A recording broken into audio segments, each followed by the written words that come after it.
আজকে অফিসে রেডি হতে হতে রিয়েলাইজ করলাম যে কত তাড়াতাড়ি টাইমটা কেটে গেল। দেখতে দেখতে আমার 1 বছর হতে চলল দুবাইতে। টাইম ফ্লাইজ, সত্যি তাই না বলো? অফিস থেকে বাড়ি ফিরছি, এখন সন্ধে হয়ে গেছে।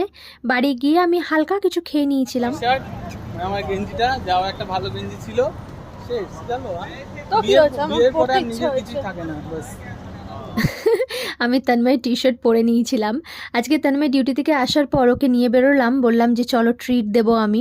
আমার না কি চাইনিজ খেতে ইচ্ছে করছিল, তোমাদেরকে বলে বোঝাতে পারবো না। অনেক দিন প্রপার চাইনিজ খাইনি, তাই গিয়েই অর্ডার দিয়ে নিলাম ভেজ মোমো।